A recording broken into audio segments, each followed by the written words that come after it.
Good morning मेरे प्यारे साथियों, आप सभी का A to Z Ashutosh channel पे अभिनंदन वंदन एवं स्वागत है।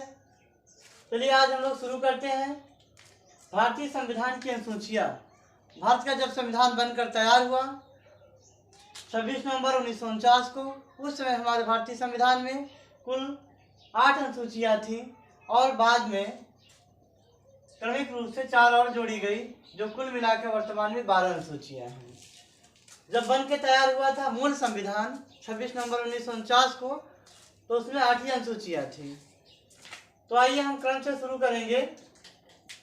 जो संविधान की पहली अनुसूची है, प्रथम अनुसूची, इसमें हम लोग जो पढ़ेंगे वह भारत के राज्यों के बारे में पढ़ेंगे कि भारत में कुल 28 राज्य हैं और 8 केंद्र शासित प्रदेश हैं। इनके बारे में पढ़ेंगे। राज्य,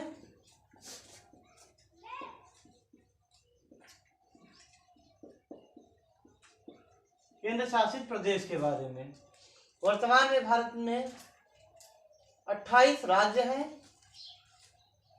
28 स्टेट हैं और जो केंद्र शासित हैं यूनियन टेरिटरीज वह 8 हैं। कुल मिला के 36 हैं। इनके बारे में हम लोग विस्तार से पढ़ेंगे, यानी भारत और भारत के राज्य और केंद्र शासित प्रदेश अनुसूची 1 में। अनुसूची 2 में पढ़ेंगे हम लोग भारतीय संविधान की। इसमें हम लोग संवैधानिक पदाधिकारियों के बारे में पढ़ेंगे।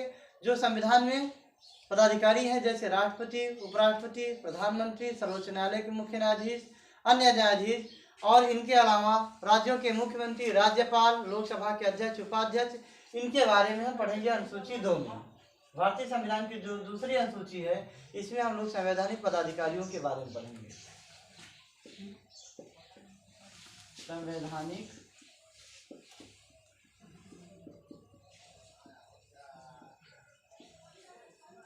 संवैधानिक पदाधिकारियों के बारे में पढ़ेंगे कि इनके वेतन और भत्ते क्या है, इनको पेमेंट कितना मिलता है। यानी संवैधानिक जो पदाधिकारी हैं इनके हम वेतन एवं भत्ते के बारे में पढ़ेंगे कि राष्ट्रपति, राज्यपाल, मुख्यमंत्री को कितना वेतन और भत्ता मिलता है, क्या क्या सुविधाएं, फैसिलिटी हैं। या हम संवैधानिक पदाधिकारियों के वेतन और भत्ते के बारे में पढ़ेंगे अनुसूची 2 में। और अनुसूची 2 में जब सरकार इन पदाधिकारियों को पेमेंट देगी तो इनकी कुछ निश्चित शर्तें होंगी, और जो इनकी शर्तें हैं, यानी जब यह काम करेंगे ये क्या लेंगे, अनुसूची 3 में शपथ लेंगे। अनुसूची 1 में राज्य, भारत और केंद्र शासित प्रदेशों का वर्णन है। अनुसूची 2 में इन संवैधानिक पदाधिकारियों के वेतन और भत्ते के बारे में चर्चा की गई है। अनुसूची 3 में ये जो संवैधानिक पदाधिकारी हैं, राष्ट्रपति, उपराष्ट्रपति, राज्यपाल या अन्य जो भी पदाधिकारी संविधान में पोस्ट हैं, वो लोग शपथ लेंगे, इसमें पद ग्रहण करेंगे। और चौथी अनुसूची में हम लोग राज्यसभा में सीटों के बारे में पढ़ेंगे।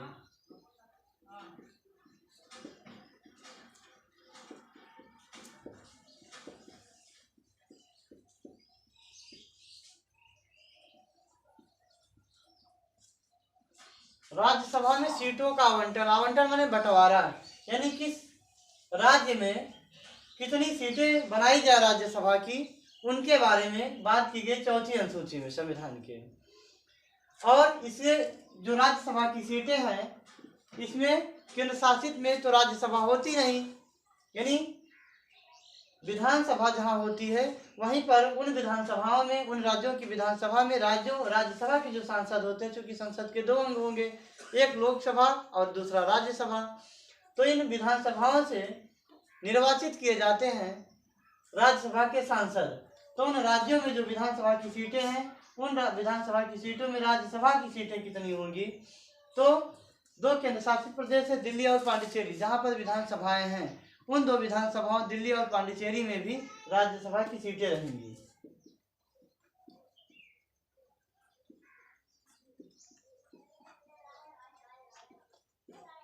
दिल्ली और पांडिचेरी में भी इन 2 राज्यों में विधानसभा है, इन 2 राज्यों में भी राज्यसभा की सीटें रहेंगी। और अगर हम बात करें कि राज्यसभा की सबसे अधिक सीटें, तो वह आपके उत्तर प्रदेश में है उत्तर प्रदेश में राज्यसभा की सबसे अधिक सीटें नहीं बल्कि लोकसभा की भी सबसे अधिक सीटें हैं। अगर हम राज्यसभा की बात करें तो यूपी में 31 सीटें हैं राज्यसभा की,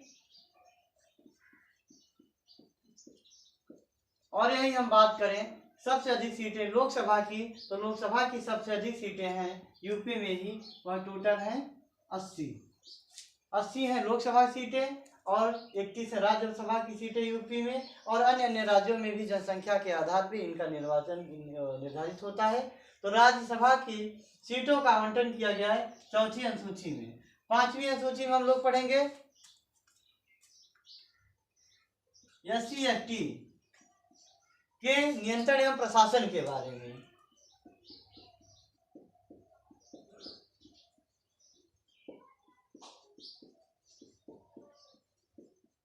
यानी इनकी सुख सुविधाओं को ध्यान में रखते हुए इनका प्रशासन कैसे हो, इनको आरक्षण क्या दिया जाए, कैसे। SC/ST का मतलब होता है अनुसूचित जाति और जनजाति का नियंत्रण एवं प्रशासन के बारे में हम लोग पढ़ेंगे अनुसूची 5वीं में। 6वीं अनुसूची में पढ़ेंगे हम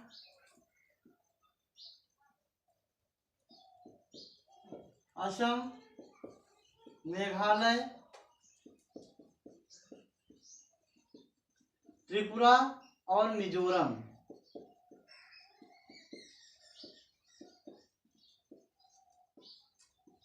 इन 4 राज्यों में असम, मेघालय, त्रिपुरा और मिजोरम में जनजातियों के प्रशासन के बारे में पढ़ेंगे। यानी इन 4 राज्यों में विशेष प्रकार से इनके बारे में हम लोग अध्ययन करेंगे। असम, मेघालय, त्रिपुरा और मिजोरम में जनजातियों का ही वर्णन है। इसमें भी हम SC और ST अनुसूचित जाति इसमें हम लोग असम, मेघालय, त्रिपुरा और मिजोरम राज्यों में जनजातियों के बारे में पढ़ेंगे, जनजाति के बारे में। यह इनके लिए स्पेशल ये 4 राज्य हैं जनजातियों के बारे में। 5वीं में था अनुसूचित जाति और जनजाति के नियंत्रण एवं प्रशासन के बारे में, यानी SC/ST। और जो 6वीं अनुसूची है यह असम, मेघालय, त्रिपुरा और मिजोरम राज्यों में जनजातियों के बारे में हम लोग पढ़ेंगे। 7वीं अनुसूची में कुल 3 प्रकार की सूचियां हैं, संघ सूची, राज्य सूची और समवर्ती सूची। संघ सूची पर कानून बनाएगा केंद्र सरकार, यानी देश स्तर पर कानून बनेंगे। इसमें पहले 97 विषय थे जो बढ़कर 3 बढ़ा दिए गए हैं और अब टोटल 100 विषय हो गए हैं। यानी 7वीं अनुसूची में हम लोग संघ सूची, राज्य सूची और समवर्ती सूची के बारे में पढ़ेंगे, सूचियों के बारे में। और संघ सूची में जब संविधान बन के तैयार हुआ, मूल संविधान, तो इसमें पहले 97 विषय थे, वर्तमान में 3 और बढ़ा दिए गए हैं। अब कुल मिला के संघ सूची में हम 100 विषयों पर पढ़ेंगे। 100 विषय क्या होते हैं? जो कानून बनेगा, जैसे शिक्षा के क्षेत्र में, कृषि के क्षेत्र में, सड़क के क्षेत्र में, ऐसे जो विषय प्रदान किए गए हैं, तो ये विषय होते हैं जो 97 पहले थे, अब 3 बढ़ा के 100 कर दिए गए। संघ सूची के बाद हम लोग पढ़ेंगे राज्य सूची। संघ सूची, राज्य सूची और समवर्ती सूची। राज्य सूची पर कानून केवल राज्य सरकारें बनाएंगी। इसमें जैसे कृषि का हुआ, शिक्षा का हुआ। शिक्षा समवर्ती सूची का विषय है, इसमें केंद्र और राज्य दोनों कानून बनाते हैं। जैसे कृषि है, यह राज्य सूची का विषय है। तो ऐसे विषयों पर राज्य सरकारें कानून बनाएंगी। यह संविधान में पहले टोटल जो है 66 थे, वर्तमान में अब घटकर यह 61 हो गए हैं। पहले राज्य सूची में 66 विषय थे, वर्तमान में 61 विषय हैं। इसके बाद हम बात करेंगे समवर्ती सूची। समवर्ती सूची में पहले 47 विषय थे, अब बढ़कर ये 52 हो गए हैं। पहले 47 थे, अब बढ़कर ये 52 हो गए हैं। यानी अगर हम बात करें संघ सूची में 97 थे, अब 100 हो गए हैं। राज्य सूची में पहले 66 थे, अब 61 हो गए। समवर्ती सूची में पहले 47 थे और अब बढ़कर 52 हो गए हैं। इसके बाद हम बात करेंगे 8वीं अनुसूची। 8वीं अनुसूची में हम लोग भाषाओं के बारे में पढ़ेंगे। जब संविधान प्रारंभ में जब बन के तैयार होता है 26 नवंबर 1949 को, तब इसमें केवल हम लोग 14 भाषाएं संविधान में रखी गई थी, टोटल 14 भाषा। लेकिन समय समय पर क्रमिक रूप से संविधान में संशोधन हुआ और अब जाकर के जो भाषा थी यह टोटल हो गई है 22। यह अलग अलग समय पर अलग अलग भाषाएं जोड़ी गई। 1967 में इसमें सिंधी भाषा जोड़ी गई। सबसे पहले जो 8वीं अनुसूची में 14 भाषाएं थी, इसमें पहले सिंधी को जोड़ा गया। सिंधी भाषा जुड़ी 1967 में। इसके बाद अन्य प्रकार की भी भाषा जुड़ती रही, असमिया, मेघालय वगैरह। फिर जाकर के 2003 में 4 भाषाओं को फिर से सृजित किया गया, 4 भाषाएं फिर से जोड़ी गई और अब जाकर के 8वीं अनुसूची में कुल 22 भाषाएं हैं। सबसे पहले सिंधी भाषा को जोड़ा गया, बाद में मैथिली, संथाली, बोडो और डोगरी को जोड़ा गया।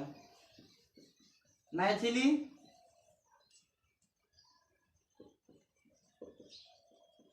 संथाली,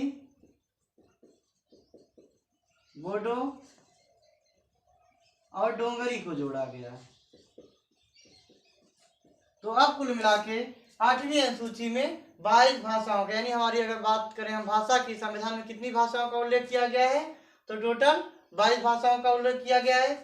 पहले 14 भाषाएं थी, समय पर क्रमिक रूप से इनमें विकास हुआ और भाषाओं का सृजन हुआ और वर्तमान में 22 भाषाएं हैं। सबसे बाद में कौन सी भाषा जोड़ी गई? 2003 में मैथिली, संथाली, बोडो और डोगरी भाषा जोड़ी गई। तो मेरे प्यारे मित्रों, यदि आपको यह वीडियो समझ में आ रहा हो तो आप इसे लास्ट तक पूरा देखें और देखने के पश्चात यदि आपको पसंद आए तो लाइक, सब्सक्राइब और शेयर जरूर करें। और मित्रों, जब मूल संविधान बनकर तैयार हुआ इसमें कुल 8 अनुसूचियाँ थी, बाद में 4 और जोड़ी गई हैं। ये जो 4 बच रही हैं इनको हम फिर अगले वीडियो में पढ़ाएंगे। तब तक आप मेरे साथ बने रहिएगा। एक बार हम क्विक रिवीजन कर लेते हैं जल्दी से। भारतीय संविधान में जो मूल संविधान था उसमें 8 अनुसूचियां थी, बाद में 4 और जोड़ी गई। प्रथम अनुसूची में भारत राज्य और केंद्र शासित प्रदेशों का वर्णन किया गया है कि भारत में वर्तमान में 28 राज्य हैं और 8 केंद्र शासित प्रदेश हैं। इसके बाद हम बात करेंगे दूसरी अनुसूची में, इसमें संवैधानिक पदाधिकारियों के बारे में चर्चा की गई, इनके वेतन भत्ते के बारे में कि राष्ट्रपति, उपराष्ट्रपति, राज्यपाल, प्रधानमंत्री और अन्य पदाधिकारी जो भी संविधान में पोस्ट दिए गए हैं उनके वेतन और भत्ते के बारे में बात की गई दूसरी अनुसूची में। और तीसरी अनुसूची में इन्हीं संवैधानिक जो पदाधिकारी है, राष्ट्रपति, उपराष्ट्रपति, सर्वोच्च न्यायालय के न्यायाधीश और अन्य न्यायाधीश, राज्यों के मुख्यमंत्री, इनकी शपथ और पद ग्रहण के बारे में चर्चा की गई तीसरी अनुसूची में। चौथी अनुसूची में राज्यसभा में सीटों का आवंटन किया गया है कि किन राज्यों में राज्यसभा की कितनी सीटें होंगी। दिल्ली और पुडुचेरी में भी विधानसभा होता है, वहाँ चुनाव होता है, इलेक्शन होता है, मुख्यमंत्री होते हैं। तो यहाँ पर भी दिल्ली और पुडुचेरी में भी राज्यसभा की सीटें दी गई हैं। इसके बाद हम लोग बात करेंगे 5वीं अनुसूची में अनुसूचित जाति और जनजाति के नियंत्रण एवं प्रशासन के बारे में चर्चा की गई है। 6वीं अनुसूची में असम, मेघालय, त्रिपुरा और मिजोरम, इन 4 राज्यों में विशेष प्रकार से जो है जनजातियों को संरक्षण दिया गया है। 7वीं अनुसूची में कुल 3 प्रकार की सूचियां हैं, जिसमें संघ सूची, राज्य सूची और समवर्ती सूची है। संघ सूची में पहले 97 विषय थे, वर्तमान में 100 विषय हैं। राज्य सूची में पहले 66 विषय थे, वर्तमान में 61 विषय हैं। समवर्ती सूची पहले 47 विषय थे, वर्तमान में 52 विषय हैं। इसके बाद हम लोग बात करेंगे 8वीं अनुसूची में। प्रारंभ में 14 भाषाएं थी, वर्तमान में कुल 22 भाषाएं हैं, जिसमें सबसे पहले 1967 में सिंधी भाषा को जोड़ा गया। और मित्रों, 8वीं अनुसूची में सबसे बाद में 2003 में मैथिली, संथाली, बोडो और डोगरी भाषा को जोड़ा गया। इसके बाद जो 4 अनुसूचियां हैं इनको आप सुन लीजिए, मैं बता देता हूं, बाकी क्रम से आपको फिर से समझाऊंगा। 9वीं अनुसूची में यहीं पे हम लिख देते हैं, जो 9वीं अनुसूची थी इसमें हम लोग जो पढ़ेंगे या प्रथम संविधान संशोधन के तहत जोड़ी गई 1951 में, या भूमि सुधार से संबंधित है, भूमि सुधार से संबंधित है। यानी 9वीं अनुसूची प्रथम संविधान संशोधन 1951 में भूमि सुधार से संबंधित है। इसमें वो कानून बना के रखे जाते हैं जिसमें कभी कोई बहस न हो, कोई चर्चा न हो, लेकिन इसमें भी अब कभी कभी राजनीतिक पार्टियां इसमें अपने फायदे के लिए ऐसी बातों को रख देती थी, इसलिए अब इसमें भी संशोधन हो सकता है, इसमें भी परिवर्तन हो सकता है। इसके बाद हम बात करेंगे 10वीं अनुसूची की। 10वीं अनुसूची जोड़ी गई या 1985 में जोड़ी गई, 1985 में जोड़ी गई, और इसमें दल बदल से संबंधित है।